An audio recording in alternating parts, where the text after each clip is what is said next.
आप राजनीति में आने की भूमिका बना रहे हैं? नहीं, क्यों हमको पॉलिटिक्स में आना चाहते हैं? हम स्पष्ट बोल रहे हैं, हम नहीं जा रहे हैं। अब हम किस तरह से बोले? हनुमान जी थोड़े जो सीधा चीर के राम दिखा देंगे यहाँ पर। सवाल को यही तो हम कह रहे हैं, भीड़ तंत्र हो जाए। आप अगर अपनी समस्या कहिए तो लोग कहते हैं कि आप ये आना चाहते हैं, इसके या तो आप राजनीति में आने में कोई दिक्कत नहीं है, सबको आना चाहिए। अच्छा, हमको सिखा रिया है क्या आपके अंदर कभी भी 1-2%, 10% आवाज नहीं आती कि नहीं जाइए किस दिन? हमारा ही काम एजुकेशन है और हम अभी पढ़ा रहे हैं, बट हमको एग्रीकल्चर वालों के लिए वर्क करना है यहाँ पे। हमको इससे ही फुर्सत नहीं मिलती। बदलाव जो आप लाते हैं वो तो राजनीति में आके ही ला सकते हैं। ऐसा कुछ नहीं है, बदलाव ला सकते हैं। आज भी हम कोई राजनीति में नहीं है, लेकिन एजुकेशन में आज भी बदलाव ला दिए। आज किसी बच्चे को पढ़ना रहेगा, वो अपने एजुकेशन मिनिस्टर को नहीं खोजेगा, खान सर को खोजेगा।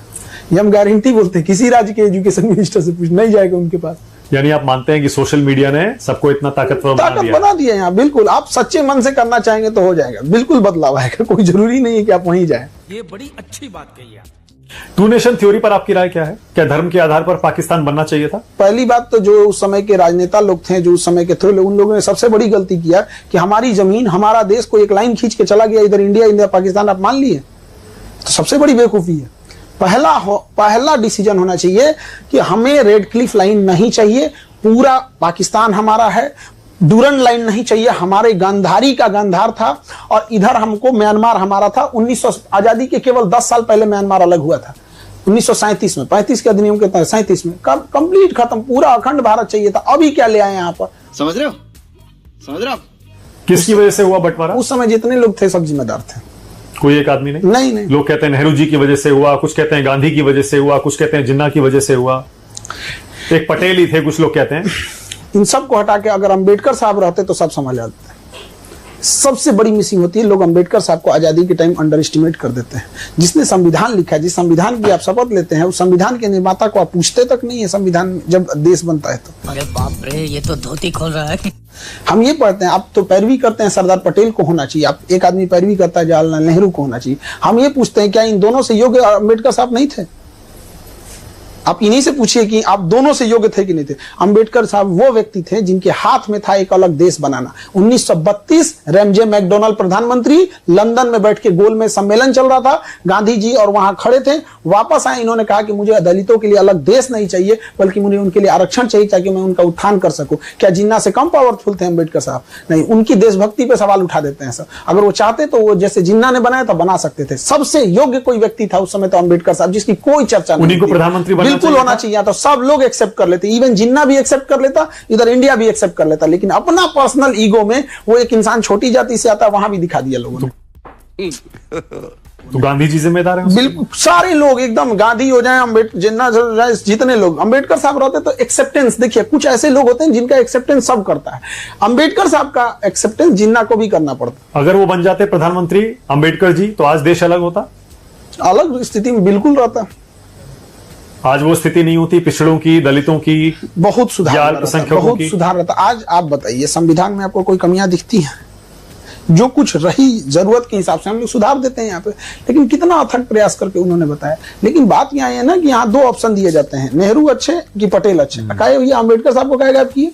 बोलो नहीं, मुझे समझ में नहीं आ रहा। आप तो बिहार में पले बड़े, यही रहते हैं, यहाँ के समाज को, राजनीति को समझते हैं। बिहार की राजनीति तो हमेशा से जात पर ही चली है, जाति पे वोट पड़ता है ना, पड़ता ही है। बिल्कुल, जातिवाद कूट कूट के भरा हुआ है यहाँ पर, सब में है। तो चीजें बहुत बड़े, और यूपी बिहार में तो इतना ज्यादा है, आप भी जानते हैं। लोग तेरे को बताते थे। तो ये तो चीजें समाज में बदलाव धीरे धीरे होगा। जब समाज पैसे और एजुकेशन दोनों कमाएगा तभी जाके बदलेगा। पर कोई तो वजह होगी ना कि सरकार भी तैयार हो गई। बीजेपी कभी नहीं मानती थी, जाति गणना की मांग कभी नहीं मानी, इस बार मान ली। बीजेपी मान ली। मैं कह रहा हूं क्यों मान ली फिर बीजेपी ने राय? तो ये तो आप बताइए, अगर गवर्नमेंट ने मांगी है तो ये तो।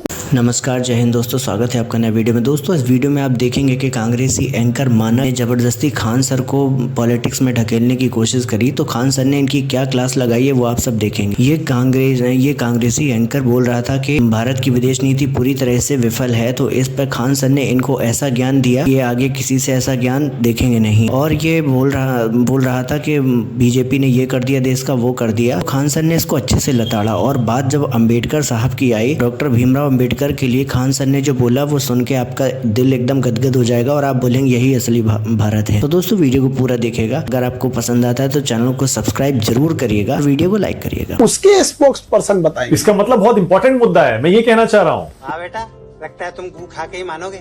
इसका मतलब लोग भी शायद चाहते हैं, कोई राजनीति ओबीसी में के लोग, important एससी मुद्दा एसटी नहीं के लोग। होता है। राजनीति में एक ही मुद्दा इंपॉर्टेंट होता है कि हमको वोट किस चीज से मिलेगा। इंपॉर्टेंट तो ये भी मुद्दा है कि एजुकेशन पे से टैक्स हटाना चाहिए, क्या हट गया? यहाँ पॉलिटिक्स में मुद्दा बस ये होता है कि हमको वोट किससे मिलेगा। दूसरा, जो गवर्नमेंट की चीज है वो गवर्नमेंट का इंसान बताएगा क्यों लाया है। बात तो सही है। पर हिंदुस्तान के रिश्ते इजराइल ईरान दोनों से अच्छे रहे, अच्छे दोनों से हैं। पर हाल के दिनों में विपक्ष कहता है कि इन्होंने तो देखिए इजराइल से दोस्ती के चक्कर में ईरान को और पूरे मिडिल ईस्ट को इन्होंने त्याग दिया है और ये लॉन्ग टर्म में हमको बहुत भारी पड़ेगा। देखिए, इजराइल से हमें टेक्नोलॉजी मिलता है, बट रणनीतिक रूप से मिडिल ईस्ट जो है वो हमें वहां से सस्ते पेट्रोल मिल जाते हैं, हम अपने सामान को वहां बेच देते हैं, हमारा वहां रोजगार है। बट यहाँ पे तीन चीज समझना पड़ेगा। अरब और ईरान ये बड़े दुश्मन हैं। अरब चाहता है कि ईरान खत्म हो जाए, तो हम लोग इसमें बैलेंस बना के चल रहे हैं, किसी से नहीं है। हाँ, ये जरूर है कि ईरान को लेकर चाइना मजबूत स्थिति में आ गया है, क्योंकि चाइना ओपनली ईरान का सपोर्ट किया है। तो लेकिन ईरान भी समझदार है, वो चाइना और इंडिया के बीच में वो भी बैलेंस लेके चलेगा। आप क्रोनोलॉजी समझ लीजिए, जैसे हम लोग ईरान और इजराइल में बैलेंस लेके चल रहे हैं, वो हमें ही बैलेंस लेके चलेगा। लेकिन ईरान अगर गया तो समझिए कि हम लोग का वेस्ट मिडिल ईस्ट में जाना या फिर सेंट्रल एशिया में जाना, पेट्रोलियम में सारी चीजें महंगी हो जाएगी। कुछ लोग तो कहते हैं हमारी फॉरेन पॉलिसी एकदम फेल हो गई है, एक देश हमारे साथ ऑपरेशन सिंदूर में खड़ा नहीं हुआ, जो आसपास के हमारे पड़ोसी हैं वो भी हमारे साथ नहीं है। अबे साले, तेरा तो गेम बजाना पड़ेगा। इसमें एक बड़ा योगदान, एक बड़ा हिस्सा सोशल मीडिया और मीडिया में चल रहे मुद्दों को भी हम कह सकते हैं कि अगल बगल में देश की छवि ऐसा बना दिया है कि देश कहाँ जा रहा है। आप मुद्दों को देखिए, किन मुद्दों पे बातें हो रही हैं, एक लेवल देखिए कहाँ पे बात हो रही है। ऐसे केवल मुद्दा राष्ट्र से ऊपर राजनीति का हो रहा है, तो इस वजह से हमारी छवि एक अलग टाइप की छवि बनते जा रही है, जिस वजह से मालदीव जैसा देश, श्रीलंका जैसा देश, बांग्लादेश जिसको हमने पैदा किया, बांग्लादेश वो हम लोग के ऊपर आंख दिखा रहा है। बेशर्मो शर्म करो शर्म। तो हमारी जो छवि है ना विश्व गुरु की, या हमारी जो छवि थी वसुधैव कुटुंबकम की, हमारी छवि राइट विंग की ओर ज्यादा मिटती जा रही है। जो एक रीजन वाले देश में, खास करके जहां देश है, वहां पे क्या हो रहा है कि हमारा निगेटिव इंपैक्ट आ रहा है। हमारे इंडिया में से बहुत सारे लोग सिंगापुर नहीं गए होंगे, लेकिन उन्हें लगता होगा कि सिंगापुर बहुत अच्छा है। कैसे? क्योंकि उन्होंने मीडिया और इन सब चीजों से देखा है। तो हम मीडिया से काफी प्रभावित होते हैं। अमेरिका कोई नहीं गया है ज्यादातर लोग, लेकिन देखते हैं कि अमेरिका बहुत अच्छा है। उसी तरह से हमारे देश के बारे में पता करने से पहले लोग भी मीडिया देखते होंगे, तो इंडिया से कैसे लेवल की डिस्कस होता होगा, क्या दिखता होगा, उन्हें ये दिखता होगा यार ये सब तो केवल पॉलिटिक्स करता है सब। तो अच्छा है मैं अंधा हूँ। तुम्हारी पार्टी अच्छी कि मेरे, ये प्रधानमंत्री सही कि ये प्रधानमंत्री। अभी देखिए आप ये ज्यादती कर रहे हैं मीडिया के साथ। सिर्फ मीडिया कैसे दोषी हो सकता है फॉरेन पॉलिसी के लिए? जली ना, तेरी भी जली ना। वो तो सरकार उसके लिए जिम्मेदार, विपक्षी दल जिम्मेदार, जो लोग इस पर बहस करते और करवाते हैं। चड्ढा समझाओ इसे, समझाओ। इंटरनेशनल लेवल पर डिस्कस करने के लिए किस लेवल के लोगों को बुला के लाते हैं लोग? जो मीडिया में बहस करने आते हैं, सो 4 ठो मुर्गा जो लगाया जाता है, किस लेवल के रहते हैं लोग? जिनको बिम्स्टेक में कितने देश हैं ये पता नहीं है, आसियान और सार्क में अंतर नहीं पता चल पाता है, संघाई कॉर्पोरेशन और नाटो में अंतर नहीं समझ पे आता है। और मीडिया में आके और वो 4 आदमी बोलते हैं कि हमारी पार्टी में ये था, हमारी पार्टी में ये था। कोई कहेगा कि इंदिरा गांधी इतनी बहादुर थी, तो कोई कहेगा मोदी जी इतनी बहादुर थी। यही देखने के लिए आदमी बैठा है। देश कहाँ जा रहा है? कैसी लगी आगे स्वाद?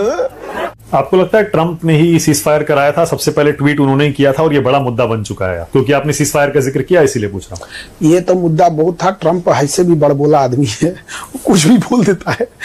तो ट्रंप पे भरोसा करना बहुत बेवकूफी है। मोदी जी को करना क्या चाहिए कि ईरान और इजराइल वाले मैटर में और अमेरिका वाले मैटर में इन्हें ट्वीट करना चाहिए कि मैंने अमेरिका और ईरान का सीज फायर करा दिया, यहाँ पर बदला बराबर। लेट ट्रंप तुम उधर करेगा तो हम इधर करते हैं। वो अमेरिका है, वो इसलिए कोई अमेरिका उनको कोई। खान सर, अब मेरा एक रैपिड फायर राउंड, मैं छोटे छोटे नाम लूंगा, एक एक नाम लूंगा, जो पहला शब्द आपके जहन में आता है आपको वो बोलना है। बोल बोल आराम से। हाँ हाँ। ओके। राहुल गांधी कांग्रेस के नेता हैं, बहुत संघर्ष कर रहे हैं। आप पसंद करते हैं? हमारे पसंद को हम तो, हमसे आप 10 नेता का नाम पूछेंगे, हम कहेंगे 10 को पसंद करते हैं। ओके। कराली बेइज्जती। प्रियंका गांधी अच्छी बहन है उनकी। सोनिया गांधी सब एक ही पार्टी से पूछेंगे। अरे बहुत लंबी लिस्ट है। राजीव गांधी, दूसरे के कहने के वजह से कई डिसीजन लिए जो इनको बहुत बुरा खामियाजा भुगतना पड़ा, चाहे वो सुप्रीम कोर्ट का वर्डिक्ट बदलना पड़ा साहबानों वाले केस में इन्होंने पता नहीं क्यों ऐसा काम कर दिया, नहीं समझ में आया। जबकि सुप्रीम कोर्ट ने डिसीजन दिया था, मान लेना चाहिए था। फिर बफोर्स तो घोटाला में फंसे और फंसते चले गए। फिर वो स्विस बैंक, लोटस अकाउंट, क्या चीजें एक ही साथ होते गई। उसके बाद से तो दुर्घटना ही हो गई इनके साथ। संजय गांधी, छोटा सा कार्यकाल। नेहरू जी, अंधेरी गली के मुहाने पे जिसको देश पे छोड़ के गए थे सब, जवाहरलाल नेहरू को, तो नेहरू को वर्ल्ड लीडर बनने की अगर चाहत ना होती, वर्ल्ड लीडर बनने की चाहत ना होती तो देश का ये हाल नहीं हुआ रहता। चाइना पे बिना मतलब का भरोसा करना, कश्मीर का मुद्दा लेके जाना, यूएनओ में लेके जाना, अपने आप को यूएनओ का महासचिव बनाने की ये सोच लेना, बिल्कुल एकदम गलत। चाइना के प्रति तो इनसे घटिया नीति कोई लाया ही नहीं था। ये बड़ी अच्छी बात कही आप। बाबा साहब अम्बेडकर, अनमैचेबल, चेहरा खिल गया एकदम अम्बेडकर जी का नाम आते ही। अनमैचेबल, अम्बेडकर साहब अनमैचेबल। और ये तो आप कह ही चुके कि उनको पहला प्रधानमंत्री बनना चाहिए था देश का। ये सरदार पटेल, आयरन मैन, बिल्कुल एकदम उन्होंने बहुत किया, सारे छोटे छोटे राज्यों को जोड़ के किए। उनका कोई मतलब बैकडोर सपोर्ट नहीं था। एक मिडिल क्लास से आने वाले व्यक्ति जिनको पढ़ाई के लिए भी इतना संघर्ष करना पड़ा और देश के लिए इतना बेहतरीन काम किया, जोड़ के रखा। चाहे उनका सबसे बड़ा योगदान लक्षद्वीप को आधे घंटे पहले जोड़ा, जो लोग बहुत बार इसको नहीं देख पाते। वो लक्षद्वीप को जोड़े और इधर कश्मीर भरोसे बैठे थे जवाहरलाल नेहरू का। कश्मीर में उतना इंटरेस्ट वो नहीं लिए थे, बट जो साउथ वाला एरिया था उस सबको एकदम बेहतरीन ढंग से जोड़ के रखे। वो मतलब 10 साल और जी जाते तो देश की स्थिति कुछ और होती। दुर्भाग्य से उनकी मृत्यु 1950 में हो गई और लोग कहते हैं कि उन्हें प्रधानमंत्री होना चाहिए। और यकीन मानिए, हमें जहां तक लगता है अगर ये जीवित रहते और 1951 का चुनाव रहता तो जरूर वो बनते, नो डाउट इसमें। लेकिन प्रॉब्लम कहां आती है कि कोई अगर जीवित ही नहीं, जैसे अभी हम कहें कि एपीजे अब्दुल कलाम राष्ट्रपति हैं या द्रौपदी मुर्मू, अरे भैया अब्दुल कलाम साहब नहीं है। क्या बात है सर, क्या बात है सर। महात्मा गांधी, महात्मा गांधी ने बहुत लंबा संघर्ष किया। इंग्लैंड उस समय जाके पढ़े थे। आज हम लोग की औकात नहीं है कि हम जाके घूम आ सके, वो उस समय पढ़े थे। धन दौलत से कोई कमी नहीं थी। उस समय वो इतने बड़े वकील थे कि भारतीयों का केस लड़ने साउथ अफ्रीका गए थे। लेकिन इन सब के बावजूद आधी धोती पर उस इंसान ने पूरा जिंदगी बिता दिया। कोई पद नहीं लिया देश के बनने के बाद। अगर वो कहते कि मैं देश का राष्ट्रपति बनूंगा तो पक्का बन जाते, जो चाहते वो पद मिल सकता था, नहीं लिए। गलती क्या थी कि इरविन के साथ जब समझौता कर रहे थे 1931 में, 5 मार्च 1931, तो जो दिल्ली पैक्ट समझौता चल रहा था इरविन के साथ, तो इरविन से कहे थे कि राजनीतिक कैदियों को छोड़ देने के लिए। इरविन इतना चतुर और इतना कमीना व्यक्ति था कि उन्होंने भगत सिंह को राजनीतिक कैदी घोषित ही नहीं किया, उन्होंने भगत सिंह को आपराधिक कैदी घोषित किया। और साइन जो हुआ था समझौता पे कि अंग्रेज सभी राजनीतिक कैदियों को छोड़ देंगे, तो ज्यादातर राजनीतिक कैदियों को छोड़ दिया गया और भगत सिंह के ऊपर आपराधिक मुकदमा लगा दिया क्योंकि इन्हें असेंबली में बम फेंके थे। समझ रहे हो? अब जब यहाँ पे इनसे गांधी जी से सबसे बड़ा ब्लंडर हुआ, उन्हें सेकेंड गोलमेज सम्मेलन में नहीं जाना चाहिए था। क्योंकि द्वितीय गोलमेज सम्मेलन जब 1931 में चल रहा था तो उस समय इंग्लैंड का प्रधानमंत्री रेमजे मैकडोनाल्ड था और उसी समय सेकेंड वर्ल्ड वॉर की तैयारियां चल रही थी, तो वो चाहता था इंडिया को शांत करे। इसलिए इरविन के ऊपर दबाव था कि कैसे भी गांधी को भेजो। और गांधी इस समय दांडी मार्च और सविनय अवज्ञा आंदोलन चला रहे थे। अगर गांधी जी इस बात पे स्टिक हो जाते कि नहीं भगत सिंह की फांसी माफ की जाए, तो इरविन को मजबूरी अपना वीटो पावर लगाकर भगत सिंह की फांसी रोकनी चाहिए। लेकिन गांधी को लगा कि राजनीतिक कैदी हम छोड़ देते हैं और यहां उन्हें नहीं छोड़ा गया। और इसका दाग गांधी तब तक नहीं धुल सकते हैं जब तक यह पृथ्वी रहेगा। सही पकड़े हैं। ओके, आज के नेताओं पर आ रहा हूं। नरेंद्र मोदी थकते नहीं है एक तरह से और हमेशा मेहनत कर रहे हैं। थोड़ा ध्यान एजुकेशन पे देते। अमित शाह, अब इनका तो क्या कहिएगा, चाणक्य कहा जाता है इन्हें। राजनीतिक रूप से डिसीजन एक्टिव लेते हैं। योगी आदित्यनाथ, जो करना है करेंगे, जो आए देख लिया जाएगा। जलवा है हमारा। असदुद्दीन ओवैसी, अभी इधर जो विदेश ऑपरेशन सिंदूर के बाद जो हमारे डेलीगेट गए थे, वो उन्होंने बहुत बढ़िया वहां पे जो मिडिल ईस्ट हो गया या अरब देश में हो गया, जो बेहतरीन ढंग से पाकिस्तान को धोया उस इंसान ने। कंप्लीट अपना वो जो एक स्टेटस था, जो एक पहचान थी, छवि थी, कंप्लीट बदल लिया उन्होंने। ऐसे देश के मुद्दे पे सबको एक होके रहना चाहिए। ये हुई ना बात। मजा आया।